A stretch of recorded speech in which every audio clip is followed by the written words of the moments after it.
Hey, what's going on, everybody? It's HBCU game day. It is game week. I know, right? The summer, we were all just at the pool with the kids, hanging out, thinking about how much rest and relaxation was still on the calendar. It's all gone. It's time to get back to work. Players, coaches, media, that would be us. Joining me now, Vaughn Wilson, my man from Tallahassee, and you know what we're going to talk about. You already know it. It's the Orange Blossom Classic. It's coming up. Vaughn, I got on my special orange shirt today, man. I got a little green in the background. I'm just ready to talk FAMU. Vaughn, how are you, man? Summer's gone. We're getting ready to get into football, man. I know you've been hanging out at practice. What's your mindset, man, getting ready to see the Rattlers in action? My mindset is it seems like we've been waiting on this game for 2 years. That's what my mindset is. Let Christmas finally get here. Deion comes into Jackson State and makes a big splash for HBCU football. The attention on HBCU football right now is probably at the height ever. We have to give Deion credit for that. He's been a marketing machine, but it has benefited the other HBCUs as well, including their opponent in the Orange Blossom Classic, the Rattlers from FAMU. Quiet as kept. There's a lot of noise made about the transfers and commitments from these 4, 5, 3-star people going to Jackson State, but Willie Simmons has quietly gathered quite an arsenal himself to add on to the Rattler team that in 2019 lost but one FCS game. Vaughn, you don't have to tell me. One of your homeboys cornered me in the grocery store the other day, man. He ran down the roster that we need to get ready for FAMU. So really, it's the tale of the tape, the juxtaposition in this matchup. You got a longtime member of the Swac, obviously in Jackson State. The prestige that they have. FAMU is the new kid on the block as far as the Swac is concerned. And you just look at the two schools, man, Mississippi, Florida, one of those deep South rivalries of who has the best players, the best brand of football. They take that very seriously here in the South. One of the questions, though, that not even your closest confidants could answer or really have any level of 100% confidence in is who is going to be the starting quarterback. And Vaughn, there at FAMU practice, you've seen it, man. Everybody's getting their shot. Absolutely. I've never seen a quarterback race this open before. Coach Simmons can truly say that they have not decided on a number one quarterback, because if you go to practice some days, you'll see Rashawn McKay, who was the probably favorite coming in. Then you've got Cameron Sapp, a very talented guy out of Jacksonville. He had an amazing spring. And then several newcomers on the roster, guys that have come in, freshmen out of high school, ready to step up to the plate and try to fill that big void left by Ryan Stanley, who seemed like he was at FAMU starting for about 6 years just because he started for 4 years, so it seemed like he was there forever, and he was a staple, and you didn't have to worry about the quarterback position. But that is the question for the Rattlers. Even in practice, you can't tell, because Coach Simmons will start either of the guys to take reps with the number one team. And so he says he's made a decision, and we will roll with his decision. I think he's going to try to hold it till game time. Well, there's one thing for sure, Vaughn. The number one quarterback is going against a top-rated defense in practice every day, especially that secondary, man. You look along the safety position and Marquise Bell and all of the attention that he is rightfully so receiving. Jackson State says they have a tough defense as well. Everybody goes to the game, man, thinking about the offense, man. We might have one of those baseball scores down in Miami Gardens. Listen, they didn't name Marquise ring my bell for nothing. I mean, if you come across or if you've got the ball, I mean, he hit Bishop Bonnet so hard in practice the other day. Willie had to remind him that Bishop was on our team. So he has one speed. And the pro scouts are flocking to practice. Coach Simmons has to manage not only coaching but the scouts that have come to FAMU is at a record pace right now. They want to see Marquise Bell. They want to see FAMU punter Chris Fadul. They want to see Xavier Smith. They want to see Antoine Carter from UCF. They want to see all of these Rattlers that are ready to take the field this weekend in the Classic, and it's just exciting. It's just an exciting time. Vaughn, right now, I'm glad you said that. Let's go back. And I talked to head coach Deion Sanders a couple of weeks ago, right after the Swac Media Day. And he talked about just that, the amount of attention that this game will receive, these two programs, and hopefully the buzz that is generated can land some of these kids in the NFL. I just want several players from that game to be drafted. That's my goal. Somebody's going to win, somebody's going to lose. We pray that's us. But I want several kids on that field to be drafted. And you said that's the mentality of your team. You said pro or bust. We trying to go pro. We trying to rescue mom and them. Like I've met so many mothers, and that one thing when I'm talking to a kid, when I'm Zoom calling a kid or recruiting a kid, I want to talk to mama. Because see, mama ain't gonna lie for him. So when I'm telling you, man, are you smoking? Are you gonna come in, smoke up everything or drink up everything on campus? Because I don't want that. Mama, what kind of son you got? Mama gonna shoot it straight. That's why I love it. Yeah, absolutely. I mean, when I went to practice the other day, not only were the scouts there, but ESPN has a camera crew there following them, leading up to the game. They want to see every aspect of this from the side of both of these schools. So that kind of publicity hasn't been seen that often in the HBCU ranks, probably ever, where you have two teams that have this much visibility. In 2019, the Rattlers lost one FCS game to Bethune-Cookman. They beat North Carolina A&T, who was the eventual champion, in overtime. And Rashawn McKay, who is one of the guys fighting for the starting position, is actually the guy that threw the game-winning touchdown against North Carolina A&T.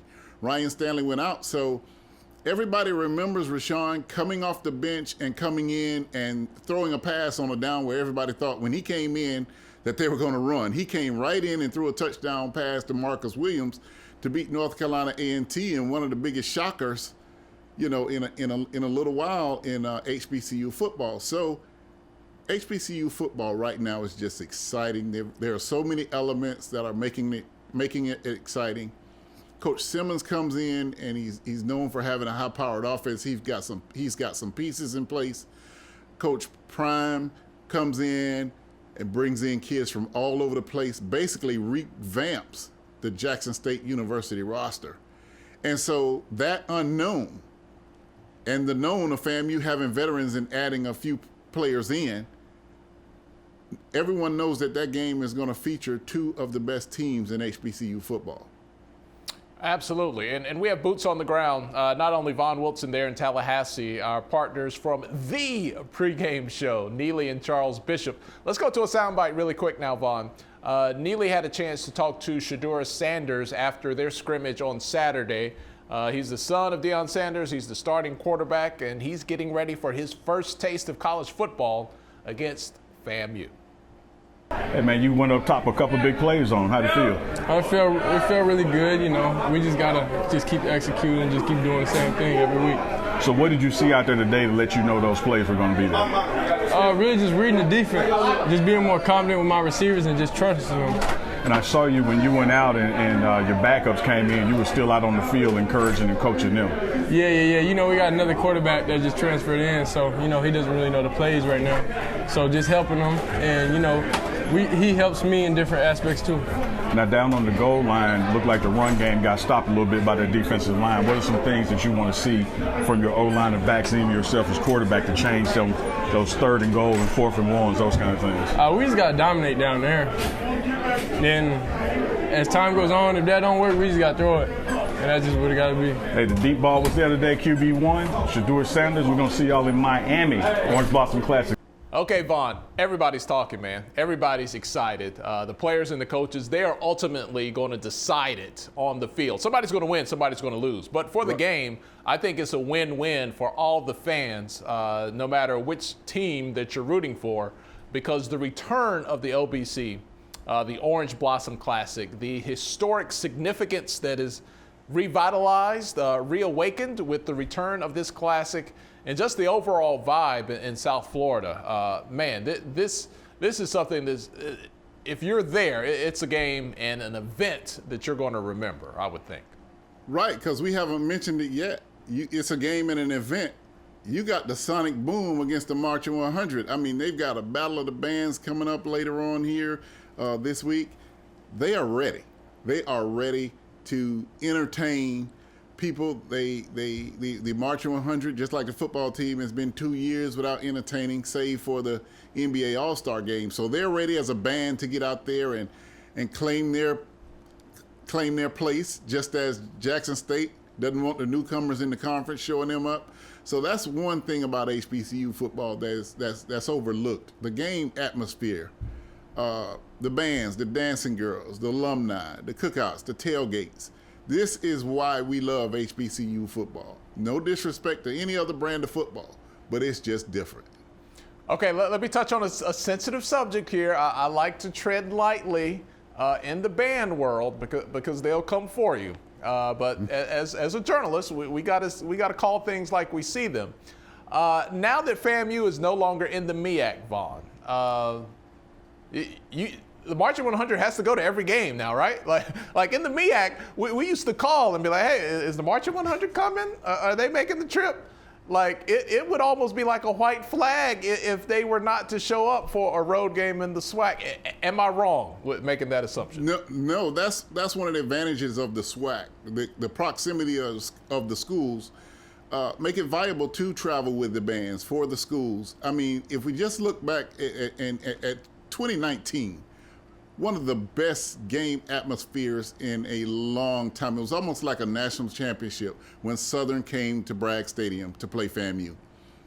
The atmosphere with both of those bands battling, a tight game down to the last second, traveling alumni from Southern packing out the stands, the FAMU students excited to see a SWAC team there, packed out the stands. It was larger than homecoming. So FAMU's tradition of rivals actually is larger in the SWAC, save for Bethune-Cookman, than any other conference by far. So a lot of FAMU's traditional rivals actually are in the SWAC. So it's renewing old friends and old rivalries. A lot of that will be going on this year. Yeah, for sure. I mean, a lot of it just didn't make sense in the MEAC. Hey, y'all guys going to Delaware State? Nah. Right. and that's no shot at Delaware, but it's like, well, that's a long trip, and Well, speaking of that, Tolly, often when we would go to those games and show up on Friday, alumni in the street will be asking us, hey, is the band coming? I think these people might be deciding whether they're coming to the game or not based on whether the band was coming. That's how we decided some of our coverage, Vaughn. Like, that's a part of it. Right. Yeah. So look, it's a complete package, and I expect to see them week in and week out. A battle on the field for FAMU and Coach Simmons, and a battle at halftime for the Marching 100 throughout the entire season.